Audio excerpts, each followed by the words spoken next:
اور امانتاً پیسے والوں کے ہاں یہ زیادہ بات اکنامکس والے ہم سے زیادہ بہتر سمجھتے ہیں، پیسوں کے معاملات ان کو زیادہ پتہ ہوتے ہیں تو پیسے تقسیم کرنا کیا ہے اور پیسوں کو ضرب دینا کیا ہے. اس کا بڑا زکوٰۃ کا نا جی بڑا آپ کی جو ٹوٹل اکانومی ہے جی. اوور آل میکرو اکانومی یس پہ یس مائکرو پہ بھی چھوٹے لیول پہ بھی بڑے لیول پہ بھی بہت زیادہ فرق اثر پڑتا ہے. بالکل. تو عید اصل میں تھا کہ ان کو خوشیوں میں شامل کر لیں آپ، کیونکہ بچوں کے معاملات ایسے بڑے تو گزارا کر لیتے ہیں، پرانے جوتوں میں کر لیں گے، پرانے کپڑے استری کر کے پہن لیں گے، دھو کے پہن لیں گے، لیکن چھوٹے بچوں کو سمجھانا ممکن نہیں ہوتا کہ بھائی میرے پاس پیسے نہیں ہیں، میں کدھر سے آپ کے کپڑے لے کے آؤں. ایسے لوگوں کو ڈھونڈنے کی ضرورت ہے معاشرے میں، اور آپ کے محلے میں ہے، اپنے محلے میں دیکھیں، اپنے ریلیٹیوز میں دیکھیں کہ جو لوگ عید منانے کے قابل نہیں ہیں ان کو قابل بنایا جائے. آقا علیہ الصلوۃ والسلام کی سیرت ہمارے سامنے موجود ہے. آپ جب بھی دیکھتے ایک بعض ٹائم عید کے دن ایک روایت کے اندر موجود ہے کہ آپ نے کچھ بچوں کو دیکھا کہ وہ سائڈ پہ کھڑے تھے دونوں، اور بچے سارے کھیل رہے، تو حضور نے ان سے پوچھا کہ آپ کیوں نہیں کھیل رہے ہو، اچھے کپڑے کیوں نہیں پہنے؟ تو انہوں نے کہا یا رسول اللہ ہم یتیم ہیں، ہم یتیم ہیں، ہمارے پاس کپڑے نہیں. آقا علیہ الصلوۃ والسلام ان دونوں کو گھر میں لے آئے. فرمایا اس بات سے خوش نہیں ہوتے ہو کہ محمد آپ کا باپ ہو جائے اور عائشہ آپ کی والدہ ہو جائیں؟ سبحان اللہ سبحان اللہ. تو یہ وہ تصور ہے دین کا جو آقا علیہ الصلوۃ والسلام نے دیا. عید الفطر کے عید الفطر کے حوالے سے کسی خوشی میں آپ شامل کریں اپنے غریب لوگوں کو، یہ مقصد تھا. بے شک آپ خوشی منائیں، اپنے گھر میں منائیں، لیکن وہ خوشیاں مزہ ہی تب دیتی ہیں کہ سارے شامل ہو جائیں، اپنے محروم طبقوں کو نہ بھولیں. تو یہ ایک چھوٹا سا ہم نے سیریس لے لیا معاملہ، چونکہ سیریس تھا تو سیریس نثار صاحب ہمارے ہاں ہاں لوگ صبح کی نماز کے بعد یا بعض اوقات نماز سے پہلے، فجر کی نماز سے پہلے اسپیشلی عید والے دن جاتے، قبرستان جاتے. جی جی.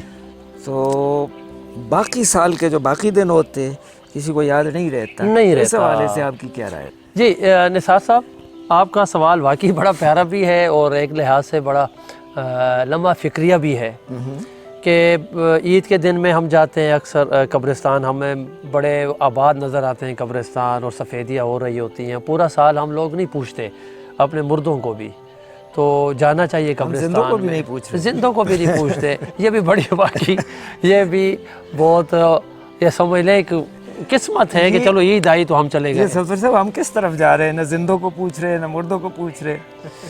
اپنے آپ کو بھی بعض لوگ نہیں پوچھ رہے، اپنے لیے بھی ٹائم نہیں نکل رہا. ایسے اتنی مصروفیت ہو گئی ہے زندگی کے اندر، تو جانا چاہیے ڈیفینیٹ. ٹھیک ہے عید والے دن بھی اپنے پیاروں کی یاد ستاتی ہے بندے کو، تو جا کے فاتحہ پڑھ لے، لیکن گائے بگائے جانا چاہیے تاکہ انسان کو عبرت بھی رہے اور اپنی تیاری بھی رہے، پھر اپنی تیاری میں بھی لگا رہے. تو وہ ایک منزل ہے جہاں پہ پہنچنا ہے. کچھ پوچھنا چاہ رہے تھے سر؟ میں نے آپ کی جو ویڈیوز ریکارڈ کی جی جی اس میں جو مجھے میسج ملا ہے کہ ہماری جو عبادات ہیں ساری کی ساری، ایون کہ ابھی جو ہم ڈسکشن کر رہے ہیں ادھر سے مجھے یہ نالج مل رہا ہے کہ ہماری عبادات دیکھ لیں یا جو بھی ہمارے اسلام کا سسٹم ہے وہاں پہ آپ دیکھیں وہاں پہ طبقاتی سوچ کا خاتمہ ہمیں نظر آتا ہے. جس طرح آپ نے ابھی بات کی ہے احساس، مطلب کہ غریب کو آپ اٹھائیں. ایسا ہی ہے. تو سر سوسائٹی میں تو ہمیں یہ چیزیں نظر نہیں آتی، اس کی کیا وجہ ہے؟ اس کی جاور اب جو ریکارڈنگز ہماری جتنی ہو چکی تھیں ڈیفینیٹلی، اور کلاس کے اندر بھی جتنے میرے بچے اگر ان کو ویڈیوز وہ انہوں نے سنی تو ان کے لیے کوئی ایسا آج کوئی اتنی نئی چیز نہیں ہوگی کہ وہی چیز میں کلاس کے اندر بھی ہوتا ہے کہ دین کو ایز اے سسٹم پڑھا جائے، ایز اے نظام دیکھا جائے. دین صرف عبادتوں کی حد تک نہیں تھا ہمارا، ہم نے اس کو عبادتوں کی حد تک مسجد کے اندر بند کر دیا، اس کو مذہب بنا کے رکھ دیا. لیکن اسلام مذہب نہیں تھا، دین ہے. اور اس کے اندر ظاہر ہے یہ جو طبقاتی تقسیمات ہیں، اسلام شروع سے اس کے خلاف علم بغاوت بلند کیے ہوئے. آقا علیہ الصلوۃ والسلام کے دور میں یہی تو وجہ تھی. ابو جہل مخالف کیوں ہوا؟ وہ کہتا تھا مجھے پتہ ہے یہ سچ بولتا ہے، بندہ سچ بولتا ہے، لیکن ان کو پریشانی تھی طبقاتی تقسیم. وہ چاہتے تھے وہ رہے، ہماری سرداری خطرے میں نہ پڑ جائے. اسی نظام اور اسی سسٹم کے خلاف تو اسلام نے بغاوت کی تھی. تو آج ہم واقعی اسی دورائے پہ پھر کھڑے ہو گئے ہوئے ہیں، اور پھر وہی طبقاتی تقسیمات ہیں اور رکاوٹیں وہی قوتیں آج بھی سٹیٹس کو کی قوتیں جو کبھی نہیں چاہتی کہ یہ جو غریب ہے امیر کے برابر جو ساتھ کھڑا ہو جائے. نہیں تو پھر ان کے نعرے کون لگائے گا، پھر ان کے آگے پیچھے کون دوڑے گا. تو اس لیے ہم نے تقسیم کر دی، اپنی تعلیم بھی تقسیم کر دی، اپنا سارے معاملات تقسیم کر دیے، اور غریب کو غریب رہنے دیا اور امیر امیر تر ہوتا گیا. اس میں سب یہ معاملہ جو ہے نا آپ کی چاہے سیاسی پارٹیاں ہیں جی. آپ کی مذہبی، میں تو مذہبی کم سمجھتا ہوں، مسلکی پارٹیاں پاکستان میں زیادہ ہوتی ہے، جی. تو ان کی لیڈرشپ کا لائف سٹائل دیکھیں آپ، اور نیچے جو عوام ہے جو ان کے نعرے لگا رہے ہوتے ہیں ان کا لائف سٹائل دیکھیں تو بہت زیادہ زمین آسمان کا فرق نظر آ رہا ہے. بہت زیادہ فرق. حالانکہ جو بندہ نعرے ان کے لگا رہا ہے اس کا کل اس کا والد نعرے لگا رہا تھا، آج اس کا بیٹا نعرے لگا رہا ہے، اور نسل در نسل ہے. موروثی ہو گیا. اور اگر انہیں آپ سیاسی پارٹیوں میں دیکھیں یا یہ مسلکی پارٹیوں میں دیکھیں تو انہوں نے اگر نیکسٹ ہیڈ بنانا ہے تو اپنے بیٹے کو بنانا ہے، بیٹی کو بنانا ہے، بھائی کو بنانا ہے، اپنی فیملی میں سے کسی کو بنانا ہے. تو یہ عوام بیچارے جس کو ہم جمہوریت کہتے ہیں، جمہور بیچاری ساری عمر عوام، یہ تو ساری عمر نعرے لگانے میں گزر جاتی ہے. وہ جمہورہ بن گیا. ہاں وہ جمہورہ وہ جمہورہ بن گیا. جمہوریت نہیں ہے، جمہوریت ہے جس میں ہاں نہیں ہوتی. ہاں وہ جمہورہ بن گیا بیچارہ، بچہ جمہورہ جدھر لگا تو وہ لگ گئی ہے عوام بیچاری. اس میں ڈیفینیٹلی یاور اس میں سوسائٹی بھی ذمہ دار ہے. ہمارا، میں اپنے آپ کو بھی اگر کہوں ایز اے ٹیچر، نثار صاحب اتفاق کریں گے کہ ہماری ذمہ داریاں بھی بہت ساری ہیں کہ یہ طبقاتی تقسیم کم از کم بچوں کو وہ ایک کنسیپٹ سمجھا دیا جائے کہ یہ دین کا یہ کنسیپٹ. علماء کی بدرجہ اتم ذمہ داری ہے بہت زیادہ کہ اپنے وعظ کے اندر بجائے اس کے کہ ادھر ادھر کی باتیں کی جائیں، بجائے اس کے کہ جھگڑوں کی بات کی جائے، عوام کو فلسفہ سمجھائیں دین کا کیا ہے. تو ذمہ داری ڈیفینیٹلی معاملات پہ بات کی جائے. ہمارے پاس عام طور پہ کہا جاتا ہے نا پاکستانی اسلام میں جو ہے وہ حقوق العباد والا چیپٹر نہیں ہے. ایسا ہی ہے، یہ صرف عبادات پہ مشتمل ہے. وہ رسمی عبادات بھی ہماری عام طور پہ نا، میری کم از کم میں اپنا کہوں تو وہ رسمی ہوتی ہے. سفتر صاحب نماز پڑھنے جا رہے، یاور صاحب جا رہے، تو میں بھی چلا گیا. جو اصل اسپرٹ ہوتی ہے نماز کی وہ میری نماز کے اندر اللہ کرے آ جائے. لیکن لگتا نہیں ہے. میں ایک اور چیز میں ایڈ کرنا چاہوں گا کہ ہم دیکھتے ہیں ہم صرف نماز جو ہے نا وہ بھی اپنے ذاتی تسکین کے لیے کر رہے ہوتے ہیں. ایسا ہی ہے. مطلب کہ نماز کے جو معاشرتی مقاصد ہیں وہ نہیں رہے، وہ ہمیں نظر نہیں آتے. ایک بندہ مسجد میں جا کے نماز پڑھ رہا ہے، باہر آ کے سارے وہی الٹے کام کر رہا ہے. تو وہ ان الصلاۃ تنہی عن الفحشاء والمنکر، وہ بات تو رہی نہیں سوسائٹی میں، وہ نہیں رہی. تو یہ بہت بڑا المیہ ہے. مسجد ایز اے کمیونٹی سینٹر ہم نے مسجد کو نہیں دیکھا. مسجد کو ہم نے برابری کا ایک جو تصور دے رہی ہے مسجد، ہم وہ برابری کے تصور کو نہیں سمجھ پائے. وہ ایک صف کے اندر کھڑے ہونے کے تصور کو نہیں سمجھ پائے ہم. وہ اندر طبقاتی تقسیم ختم ہوئی، باہر پھر شروع ہو گئی. اندر اتفاق شروع ہوا تھا. بابا صاحبان نے اپنی اپنی جگہ مقرر کی ہوتی ہے. آپ ایک ہی صف میں ان کے ساتھ کھڑے ہو جائے، آپ کو پتہ لگ جائے گا. ایسا ہی ہے، ایسا ہی ہے، بالکل ایسا ہی ہے.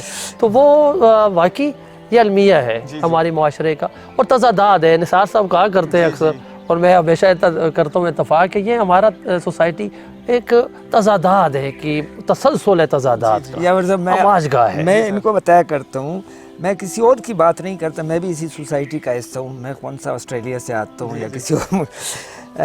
میرے اندر نا ایز اے پاکستانی یہ ہماری سوسائٹی کا المیہ کے لیے آپ اینڈ لیس کنٹراڈکشنز، اینڈ لیس ہے. تضادات ہے، تضادات ہے، تضادات ہے. آپ میری کوئی شاپ دیکھے، اس پہ میں نے بڑا اسلامی سا نام لکھا ہوگا. اندر جو سٹف میں بیچ رہا ہوں وہ کمزور ہوگا. میں بحیثیت ٹیچر باقی ساروں سب پہ کرٹیسائز کروں گا، لیکن ایز اے ٹیچر جو میری ڈیوٹی ہے آن ٹائم پہنچنا، آن ٹائم کلاس چھوڑنا، اپنے ادارے میں پہنچنا. دیکھو بہت سارے ملازم ہوتے ہیں نا، وہ کرٹیسائز کر رہے ہر حکومت کو. فلان صاحب آئے تھے، پچھلے پرائم منسٹر تھے یا موجودہ تھے یا جو آئیں گے ان پہ کرٹیسزم کریں گے، لیکن وہ خود ٹائمنگ کی پابندی نہیں کرتے، آفیسز میں ٹائم پہ نہیں جاتے. ابھی کوئی حکومت کے اس پہ بایو میٹرک سسٹم شروع کرتے تو احتجاج شروع ہو جاتا ہے، ہڑتال شروع ہو جاتی ہے. تو اگر میں بایو میٹرک کے خلاف اسٹرائک پہ جا رہا ہوں، ہڑتال پہ جا رہا ہوں، تو اس کا مطلب ہے ادھر کہیں چور چھپا ہوا ہے. تو یہ اینڈ لیس کنٹراڈکشنز ہے، تضادات ہے. میں فلم تو کرینہ کی چاہتا ہوں لیکن موت مدینہ کی چاہتا ہوں. ایسا ہی ہے، ایسا ہی ہے. اور یہ اب یہ کرپشن کی جو کہانیاں ہے نا، کرپشن، تو یہ سر جی ٹائم پہ نہ جانا یہ بھی تو کرپشن ہے کہ نہیں ہے؟ ہاں وہ بھی کرپشن ہے. ٹائم سے پہلے کلاس چھوڑ دینا یہ بھی کرپشن ہے. یا اپنا جو ادارہ ہے اس میں آپ اگر ایز اے گورنمنٹ سرونٹ ہے، ملازم ہے، امپلائی ہے گورنمنٹ کے، تو وہاں پہ جو ٹائم آپ نے دینا ہے آپ باہر جا کے بازار میں یہ بھی کرپشن ہے. پرائیویٹ ادارے میں کام کر رہے ہیں تو یہ بھی کرپشن ہے. تو مجھے یاور صاحب بڑی ہنسی آ رہی ہوتی ہے، لوگ کرٹیسائز کر رہے ہوتے ہیں. ایون میں فیس بک پہ دیکھتا ہوں نا کہ ہماری فوج کے خلاف کوئی سرکاری ملازم پوسٹ کر رہے ہیں جی فوج سیاست میں حصہ نہیں لے سکتی، اور خود انہوں نے ساری سیاسی پوسٹیں لگائی ہوتی ہیں. میں کہتا ہوں آپ گورنمنٹ امپلائیز کا رول ہے، آپ بھی سیاست میں حصہ نہیں لے سکتے. تو وہ میں آپ سے سب کچھ چاہوں گا لیکن وہی کام میں نہیں کرنا چاہتا. یہ ہمارا بہت بڑا مسئلہ ہے پاکستان. میں چاہوں گا یاور صاحب کے اندر یہ کوالٹی بھی ہونی چاہیے, یہ بھی ہونی چاہیے, یہ بھی ہونی چاہیے, لیکن جب میری اپنی باری آتی ہے تو خیر ہے یار, پاکستان ہے, چلتا رہتا ہے. یہ سر ویسا ہی ہے نا کہ بیوی ایسی ہو, ہاں ایسی ایسی کوالٹیز اپنی ماں کو بتانی ہے ہم نے کہ بھائی لڑکی میرے لیے ڈھونڈنی ہے تو یہ ساری کوالٹیز ہو. خود کبھی شیشے میں آئینے میں نہیں دیکھا. آپ کسی بھی سرکاری ادارے میں چلے جائیں اور سب آپ دیکھیں گے سارا دن بہت ساری لائٹیں آن ہوتی ہیں, فضول آن ہوتی ہیں, ایسا ہی ہے, پنکھے چل رہے ہوتے, بہت سارے میں دیکھتا ہوں بڑے دیندار بڑے متقی قسم کے ملازم ہوتے, انہیں بھی پرواہ نہیں ہوتی. مسئلہ کیا ہے, ہم اس کو کرپشن سمجھتے ہی نہیں, ہم اس کو لیتے ہیں نا یار یہ ہوتا ہے, اس کو ایکسیپٹ کر لیا.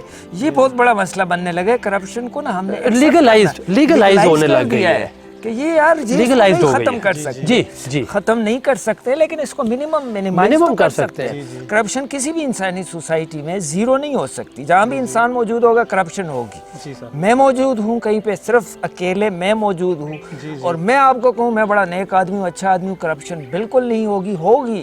مجھے جہاں موقع ملے گا, انسانی نیچر ہے, ہم ڈنڈی مارنے کی کوشش کرتے, لیکن اس کو یار تھوڑا کم تو کر سکتے ہیں اپنے. ہمارے ہاں جس طرح دن بدن بڑھتا چلا جا رہا ہے, اب لوگ کہتے ہیں ٹھیک ہے یار پاکستان ہے, کرپشن فلاں نے کر لی تو کیا ہو گیا, ہوتا رہتا ہے. اچھا کرپشن بھی نا ہمارا سارا زور ہوتا ہے زیادہ تر مورل کرپشن پہ, اور مورل کرپشن جو اخلاقی ہوتی ہے اس کے اپنے ہم نے اسٹینڈرڈ بنائے ہوئے. یاور صاحب نے کپڑے ایسے پہنے تھے, یار اس کی نماز نہیں ہوئی, اس نے ہیئر سٹائل ایسے بنایا ہوا ہے, یہ غیر اسلامی ہے, یہ فلاں ہے. لیکن یہ اگر آفس میں ٹائم پہ نہیں جاتا تو میں کہتا ہوں خیر ہے یار پاکستان ہوتا رہتا ہے, ایسا چلتا ہے, وہ بھی کرپشن چلتا ہے, وہ بھی کرپشن. تو فائنینشیل کرپشن ہو چاہے مورل کرپشن ہو, ہم نے مورل کرپشن پہ زیادہ زور دیا ہوا ہے. اب مورل کرپشن میں بہت ساری چیزیں ایسی ہیں جس میں میرا ڈائریکٹ اللہ پاک کے ساتھ تعلق. مجھے نماز پڑھنی چاہیے بطور مسلمان, لیکن اگر میں نماز نہیں پڑھتا تو آپ مجھے تب نہیں کر سکتے کہ یار آپ کو گلا دبا نماز کیوں نہیں پڑھی آپ نے. یہ میرا اور اللہ کا مسئلہ ہے. لیکن اگر میں کہیں پہ جاب کر رہا ہوں, ٹائم پہ نہیں جا رہا, تو یہ میرا اور اللہ کا بھی مسئلہ ہے, میرا اور عبداللہ کا بھی مسئلہ ہے. میں چیف منسٹر کو جواب دے ہوں, میں آپ لوگوں کو پورے ملک کو جواب دے ہوں جن کی ٹیکس منی سے مجھے پیمنٹ کی جا رہی ہے, مجھے تنخواہ دی جا رہی ہے. اور اگر میں اپنی مثال دوں, میں ٹیچر ہوں, میرے پاس آنے والی نسل بیٹھی ہوئی ہے, 100-150 بچہ کلاس میں بیٹھا ہوا ہے. ان کے پیرنٹس اس انتظار میں کہ ان کے بچے کچھ بن کے باہر آئیں گے, اور میں کلاس میں جاتا ہی نہیں ہوں, یا میں اپنا کام ایمانداری سے آنیسٹی نہیں کر رہا, اور صرف جو اوپر جو بھی ہے پرائم منسٹر بیٹھا ہوا ہے یا بیٹھا ہوا تھا یا بیٹھا ہوا ہوگا, اس کو میں کرٹیسائز کرتا رہوں, اور جو میرے حصے کا کام ہے اس کو میں نہ کروں تو میں کیسے جاؤں. اچھا سر, مزے کی بات ہے, ایک اور بڑی مزے کی بات ہے. نثار صاحب نے ماشاءاللہ بڑا اچھا ہمارے معاشرے کی واقعی یہ معاملات, اور ہم بھی حصہ ہیں ڈیفینیٹلی. وہ پنکھوں کی بات آ گئی نا, تو گھر میں ہم ایک سے زیادہ پنکھے نہیں لگاتے. سلطان صاحب میں تو سوال ہی پیدا نہیں ہوتا, 10 دفعہ چیک کرتا ہوں, میں اکنامکس پڑھی ہوئی ہے, کنجوس آدمی, میں 100 دفعہ چیک کرتا ہوں کہ یار آن تو نہیں. یہی معاملہ ہم مسجد میں بھی پرواہ نہیں ہوتی ہمیں. مسجد اللہ کا گھر ہے, اللہ جانے, اور مسجد یہ جی سرکار کا گھر ہے. وہ بھائی سرکاری جگہ بھی تو ہمارے اپنے ٹیکسز سے آ رہے ہیں نا پیسے. مسجد میں تو اے سی آ گئے, تو آپ رمضان میں دیکھا ہوگا لوگ سو جاتے ہیں. ایسا ہی ہے, لمبی گھر میں کوئی نہیں ہوتا. اچھا دوسری بات بڑی مزے کی ہو گئی کہ نماز ہو رہی ہے, وہ اللہ کے ساتھ تعلق ہے, لیکن نماز قبول تب ہوگی کہ جب آپ کا عبداللہ سے تعلق اچھا ہو جائے. اللہ کے بندوں سے نماز قبول تب ہونی ہے. اب آپ نے تنخواہ لے رہے ہو, آپ کام نہیں کر رہے ہو, جو بھی اگر وہ کدھر بھی ڈنڈی مار رہا ہے, چاہے وہ سرکاری ہے چاہے وہ غیر, چاہے وہ ایون کہ وہ ریڈی لگانے والا بندہ ہے, دکاندار ہے, اگر وہ تولنے میں ڈنڈی مار رہا ہے, دینے میں, تو رزق ہو گیا حرام. کہیں پہ ڈنڈی مار دی نا, تو وہ پھر نماز کہاں سے قبول ہونی ہے آپ کی. تو یہ سارے ہم نے وہ یہی چیزیں اس کے اندر کوشش کی تھی بیان کرنے کی دوسری ویڈیوز کے اندر بھی, کہ جب آپ کا رزق ہی ٹھیک نہیں تو آپ کی عبادات کسی کام کی نہیں. یاور صاحب یہ آپ کے ناظرین کو میں ایک دفعہ پھر بتا دوں کہ یہ جن چیزوں کو ہم پوائنٹ آؤٹ کر رہے ہیں, جن کی نشاندہی کر رہے ہیں, تو اس کا مطلب یہ نہیں ہے کہ ہم ان چیزوں سے, میں ذاتی طور پہ بالکل مبرہ ہوں. یہ چونکہ میں بھی پاکستانی ہوں, کسی دوسرے ملک سے تو ہوں نہیں, اس سوسائٹی کا حصہ ہوں. یہ ساری چیزیں اللہ معاف کرے, یہ ساری چیزیں میرے اپنے اندر بھی موجود ہیں. تو یہ ہم ڈسکشن اس لیے کر رہے ہیں کہ ذرا ہم اپنا بھی تو اکاؤنٹیبلٹی کریں. ہم یار 100% تو نہیں ٹھیک ہو سکتے, لیکن آج اس ڈسکشن کے بعد 1% امپرومنٹ آ جائے, 2% آ جائے, بتدریج گریجولی آہستہ آہستہ آہستہ آہستہ کچھ نہ کچھ ہمارا آنے والا کل کم از کم ہمارے موجودہ آج سے بہتر ہوگا. ایسا ہی ہے, ایسا ہی ہے. جی بالکل. سوال آپ سے کرنا چاہوں گا کہ یہ تو تھی ساری کازز یا پرابلمس تھی سوسائٹی کی، تو اس کا سلوشن سر کس طرح ہوگا؟ مطلب مجھے جو لگتا ہے، جو میرا اپنا علم ہے یا تجزیہ ہے، اس حساب سے جو میں سوچتا ہوں کہ سر اگر سکول میں نرسری کلاس سے یا جو جہاں سے بچہ سٹارٹ لیتا ہے وہاں سے اگر ایک آئیڈیل نصاب دیا جائے بچے کو، اور پھر اسٹیپ بائی اسٹیپ 20 سال تک اس نصاب کو پروموٹ کیا جائے، تو وہی بچہ جو نرسری سے شروع ہوگا وہ اگر ایم فل کر رہا ہے تو وہ ایک قابل پاکستانی ہوگا۔ اس حوالے سے سر آپ کیا کہیں گے؟ اس سے بیٹا ایک تو بات، دو چیزیں چاہیے ہوتی ہیں۔ ایک کریکلم ہے جو آپ کہہ رہے ہیں، ایک نصاب ہونا چاہیے اسٹینڈرڈ، یس ہونا چاہیے، لیکن اس نصاب کو جو بندہ پڑھا رہا ہے، جی، اس نصاب کو جو بندہ بچوں کو کنوے کر رہا ہے، اس سے بھی رول ماڈل بننا پڑے گا۔ ہاں، نصاب صاحب والی بات ٹھیک ہے کہ ظاہر ہے ایز اے ہیومن بینگ ہمارے اندر، ظاہر ہے ہم تو نہ تو فرشتے ہیں اور نہ انبیاء وہ معصوم ہیں، ہم اولیاء بھی بہت محفوظ ہیں ان کے درجات، تو ہم تو عام انسان ہیں، ڈیفینیٹلی ہمارے اندر ہوگا، لیکن اتنا تو ٹیچر کرے کہ اپنے ٹائم پہ پہنچے۔ جتنا بچہ ٹیچر کو دیکھ کے سیکھ رہا ہے، نصاب پڑھ کے اتنا نہیں سیکھے گا۔ ٹیچر سچ بولنے والا ہو، ٹیچر نے جو کام دیا اسی چیک کرنے والا ہو پھر باقاعدہ، اور اپنے سبجیکٹ سے سنسیئر ہو جائے۔ اچھا صفدر صاحب، اسکول کالجز میں ٹیچرز کو دیکھ رہے، ساتھ ہی ساتھ اس سے زیادہ گھر میں اپنے پیرنٹس کو بھی دیکھ رہے ہیں۔ تو پیرنٹس کی بھی بہت زیادہ ذمہ داری ہے۔ اگر والد کسی بچے کو یاور صاحب بھیجتا ہے کہ میں آپ کے دروازے پہ نوک کرتا ہوں، اور والد اسے بھیجتا ہے کہ یار اس کو بتا دو کہ والد صاحب گھر پہ نہیں، ایسا بچے کو آپ کیا میسج دے رہے ہیں؟ بچپن سے آپ اس کو جھوٹ بولنا سکھا رہے ہیں، آپ گھر پہ موجود ہے اور اس کو کہہ دو کہ والد صاحب گھر پہ نہیں ہے، تو بچہ سیکھے گا۔ بھئی 18 گھنٹے سر بچہ گھر میں گزار رہا ہے آپ کا، 6 گھنٹے میکسیمم آپ کا بچہ کالج سکول میں گزار رہا ہے۔ اب 6 گھنٹے کی تربیت کہاں اور 18 گھنٹے کی تربیت کہاں؟ اس میں ماں کا کردار اپنی جگہ عام، والد کا کردار اپنی جگہ عام، گھر کے بڑوں کا کردار اپنی جگہ عام۔ تو یہ سارے جب تک یہ، جیسے آپ یہ سمجھ لیں کہ ایک اگر نصاب کو ڈالیں ٹیچرز اور پیرنٹس کو ساتھ ڈالیں تو یہ ایک ٹرائی اینگل جب تک پوری نہیں ہوگی، کوآرڈینیٹڈ ایفرٹس ہونی چاہیے ادارے کی کوآرڈینیشن۔ والدین نہیں سکھاتے یاور صاحب کہ وہ آپ بچے کوئی چیز کھا رہے ہیں، ہاں، ریپر گھر نیچے پھینک رہے، امیاں سارا دن جھاڑو کر رہی ہوتی ہے گھر میں، تو یہ تو گھر میں بھی سکھایا۔ وہی عادت لے کے آتے ہیں ہمارے پاس کالجز میں، ہم ڈانٹ رہے ہوتے بچوں یہ سامنے پڑا ہوا ہے ڈسٹ بن، اور اب دیکھیں پھر کلچر، وہ ایک اور پھر وہ دکھ والی بات آ جاتی ہے کہ ہم جو پڑھا رہے ہیں وہ ان کو واقعی سوسائٹی میں وہ ہم آئیڈیالزم پڑھا رہے ہیں، چونکہ کتابی علم ہوتا ہے، بہت بڑا مسئلہ وہ آئیڈیالزم ہے، اور جب وہ سوسائٹی میں جاتے ہیں تو وہاں پہ ان کو حالات بالکل اپوزٹ نظر آ رہے ہیں، وہ ڈسکریج ہو جاتے ہیں، وہ کہتے ہیں یار یہ کیا ہو گیا ہمارے ساتھ۔ میں صاحب کو بتایا کرتا ہوں، میں اپنے بچوں کو کہتا ہوں آپ نے ہمیشہ کیو میں لائن میں لگنا ہے، اور وہ وہاں کے جائے کسی محکمے میں، کسی ادارے میں، وہ لائن میں کھڑا ہو جائے۔ آپ دیکھتے ہیں ہمارا جو کلچر ہے، کسی کی کال آئے گی بڑے کی تو اس کا کوئی سفارشی آگے چلا جائے گا، لائن ٹوٹے گی، بار بار ٹوٹے گی۔ وہ بیچارہ میرا اسٹوڈنٹ جس کو میں نے سکھایا تھا کہ آپ نے کیو میں کھڑا ہونا ہے، وہ سارا دن کھڑا ہو کے شام کو بغیر کام اس کا ہوئے وہ گھر واپس آئے گا، وہ مجھے ہی بلیم کرے گا کہ صاحب تو ہمیں کچھ اور سکھاتے رہے اور یہ سوسائٹی میں کچھ اور ہو۔ وہ امجد اسلام امجد کی صفدر صاحب بڑی پیاری نظم ہے، کھوٹے سکے، خیال میں کھوٹے سکے اس کا ٹائٹل ہے۔ اب مجھے نظم تو پوری نہیں یاد، لیکن اس کا کانسیپٹ آپ کو بتاتے ہیں۔ وہ کہتے ہیں ہمیں جو استادوں نے سکھایا تھا، ہمیں جو بڑوں نے سکھایا تھا، جو ویلیوز، جو قدریں سکھائی تھی، جس طرح والدین سکھاتے آپ نے سچ بولنا ہے، آپ نے ایسے کرنا ہے، آپ نے ایسے کرنا ہے، اور یہ کام آپ نے نہیں کرنا۔